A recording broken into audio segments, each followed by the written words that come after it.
My honey, my baby, don't put my love on a shelf. Don't hand me no lines and keep your hands to yourself.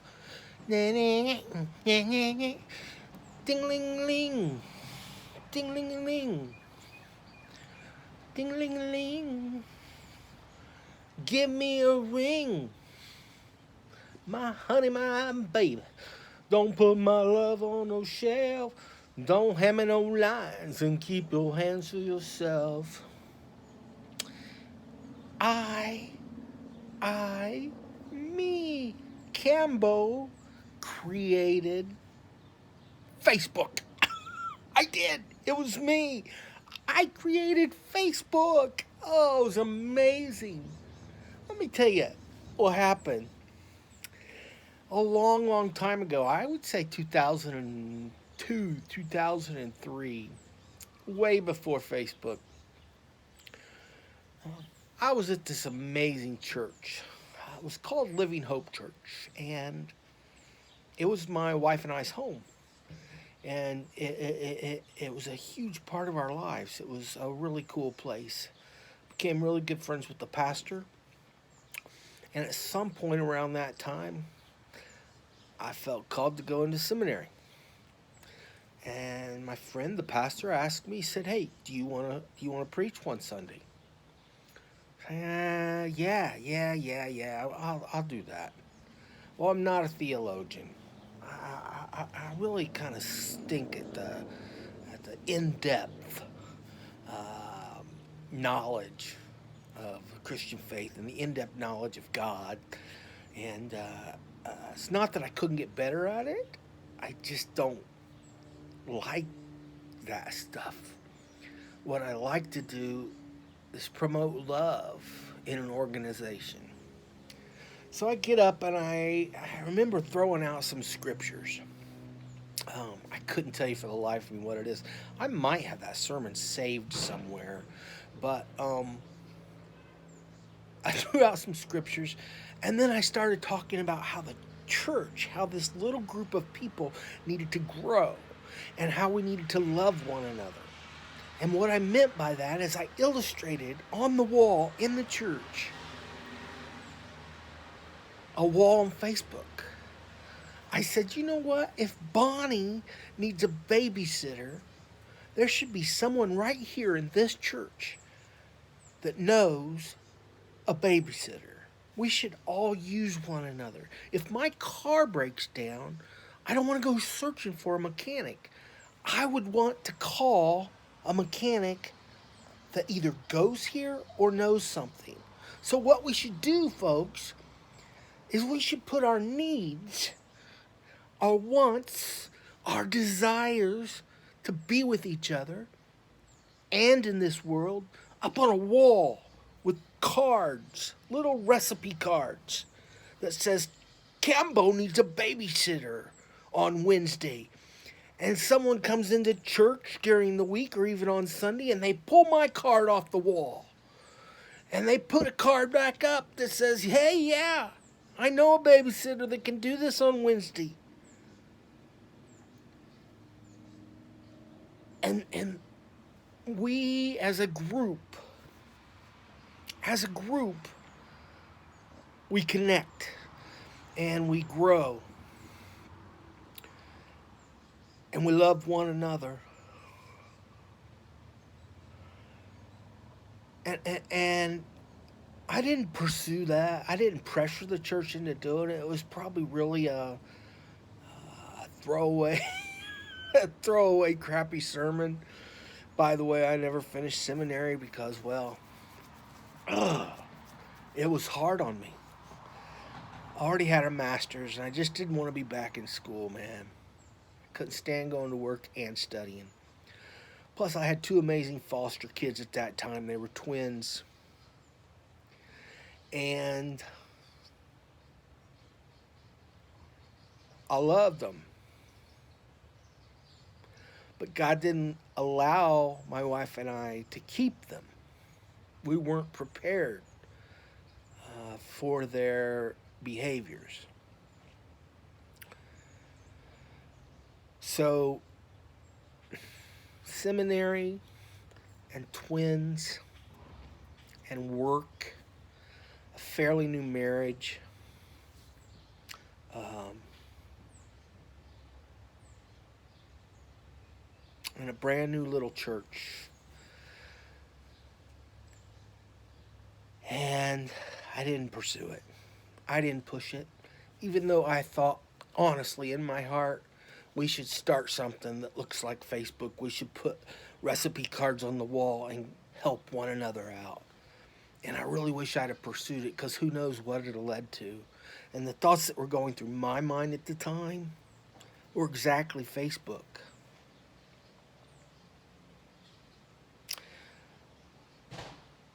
Now, that didn't happen somewhat on my lackadaisicalness, but more so within God's plan. If it would have happened that way, I right now wouldn't have my daughters. Um, Two different kids that came into my life. And that wouldn't have worked out that way. And I also wouldn't have had a ton more job experience. Guys, I'm a roundabout career man at the age of 51. You name it, I've done it, and that's not exaggerating. And if I'd have pursued hard other things, then I wouldn't have had this amazing opportunity to make $8 an hour at every stinking position in the world. Some of them miserable, some of them amazing. I have this guidepost article framed in my house. And around the same time, my wife found this guidepost article. It was probably around early 2000s. And if you don't know what guidepost is, it's a devotional. But it's more of a reading devotional than it is um, a short, quick, how this relates to my day and think. It's more of a storytelling devotional. And there was this guy in there that wrote an article, and it was a fabulous article. It's one of the best articles I've ever read. And he was about my age. And he talked about how his career, in his mind, had sucked. Totally sucked. How he felt like a failure. Because he was driving around at 30 years old, still delivering pizzas. But the fact of the matter is, delivering pizzas was making him a good living. You know, back then, 15, 16, 17 bucks an hour was a good chunk of change. And a lot of it was cash. And I had a second part-time job sometimes when I was out of first part-time jobs, when I had made this crazy mistake of leaving career choices like the theater, where I was doing well, but it was unethical as all get out. I was working with liars and thieves, and it was driving me nuts, who I, by the way, still struggle to forgive. I hope I'm not alone in that. But I drove for Pizza Hut until the age of 35. Majority of that time was managing and driving part-time. I loved it. It was so awesome of a job. I'm kind of introverted, clearly. Here I am on the internet. No real people, no real audience. Whoa, I am an introvert. If you feel introverted, comment down below. I put these things in. No one ever uses them, so I hate pushing them. But they say, put them down there anyway. Make some comments if you're an introvert. Tell me about your introversion stories.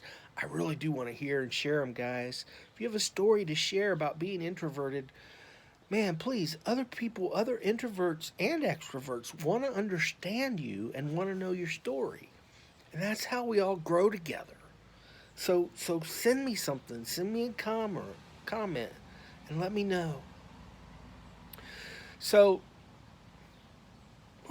squirrel, you lost me. Where was I? So anyway, he writes this article and he's talking about all these feelings he's having and these feelings he were having about failure because he was 35 and a pizza delivery man, and how crappy that felt, and he just never had been able to have an amazing career, and I related so well. And then at the very end he said, and then one day delivering pizzas afforded me some daytime freedom. And in that daytime freedom, I occasionally would volunteer at my child's school. Well, my little girl was in third grade, and they had a career day for parents. And I volunteered to work the career day, not to speak, to serve cookies. So I went in and I told my daughter that I was there to serve cookies. Well, the doctor spoke, and the lawyer spoke, and the teacher spoke, and the little girl spoke up. And she said, "What about my daddy?" And the teacher was like, "Well, what's your daddy do?" And she said, "My dad is a hero. My dad does the coolest thing ever. I'm so happy. My dad is a pizza delivery man." It's a cool story, man. It's an awesome story. He was the guy that brought pizza into her life, and the guy that brought pizza into all of her friends' lives. He was the guy that in the future brought pizza to that classroom, and everybody applauded him. And he had so many opportunities to sit down with these kids and see and feel how they were doing over a piece of pepperoni stuffed crust pizza.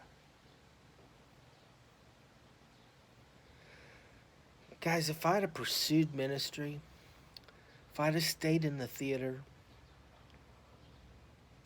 I'd have never had the blessing of my daughters. I might have had a bigger house and a newer model of car today than a 2002. Believe it or not, I love my 2002. I'm very proud of my Dodge. Listen, Dodge Chrysler money raised me, all of my family, uncles, aunts, grandparents, all of my family, hard Union Chrysler Dodge workers in a hot factory. And I love driving around in a car that I know my uncle made. It came off the line where my uncle worked. I love it, man. I'll drive it forever. This car's got 350,000 miles on it. It's been to 4 different universities for my brother's kids. My nieces and nephews have driven it. When it was fairly new, I had to drive an hour to help my niece in Ohio get the car jumped. Didn't have any clue that in the future it was going to be a pass me down to me. My Dodge 2002 is a blessing. No car payment. Bought during bankruptcy. Traded with my brother. This thing's great, man. But anyway, I wouldn't have had the opportunity to own my own business, to own my own vending, merchandising business for 10 years. This was a great experience. I made really good money. I drove every day for Speedway, Gas Stations, LLC. And I put a product in the store, and I was very proud of my business. Now, it makes me sad that I've lost it, but I wouldn't have had that opportunity if I had done something else. What's the moral of the story? Well, the moral of the story is I think of Moses. And I don't mean to always throw in biblical stuff. I choose Christianity. I believe Christ lived. And I also believe that he died because,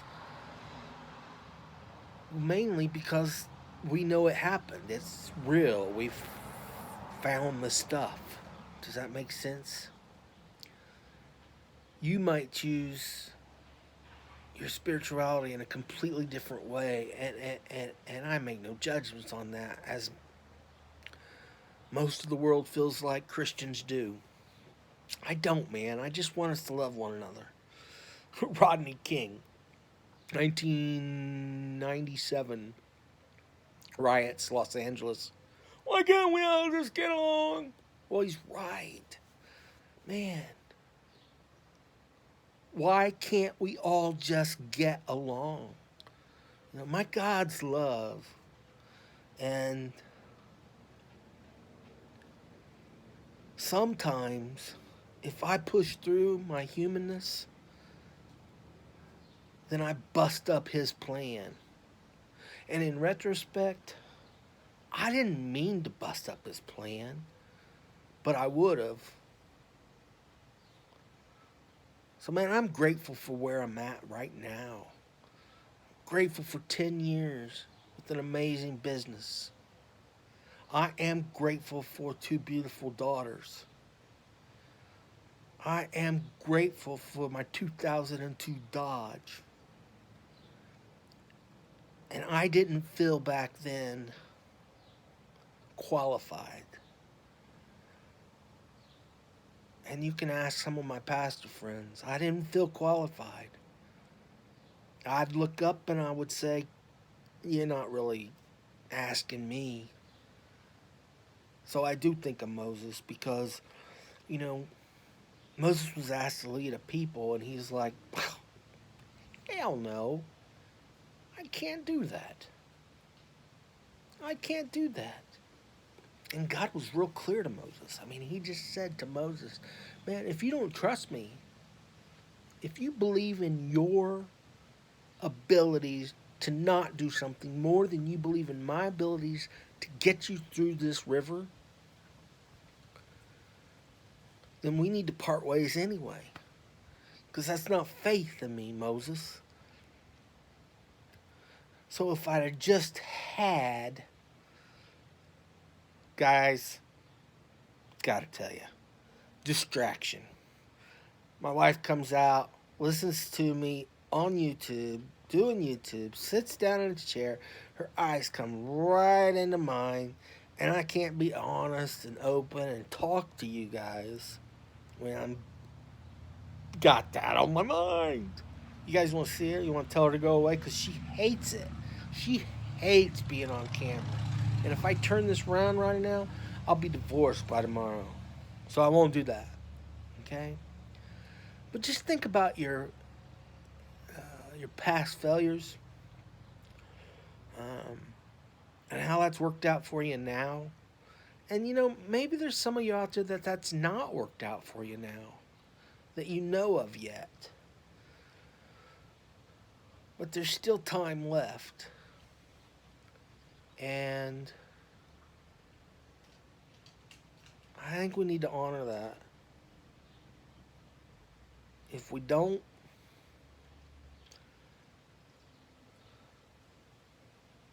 then we might just stay stuck, thinking there is no better way, and not being grateful for your pizza delivery job. Because that was an awesome job for that guy. It was an awesome job for me. I worked for an amazing company. Pizza Hut, by the way, guys. Most of the time I work for franchises. But Pizza Hut corporate, Pepsi, owned by Pepsi. Also owned in collaboration with Kentucky Fried Chicken and Taco Bell for a while.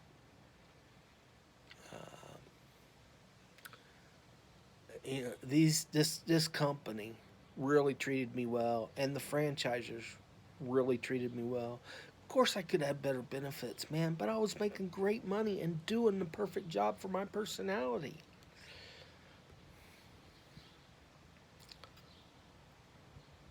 I don't know what's in your future, and I don't know what's in your past,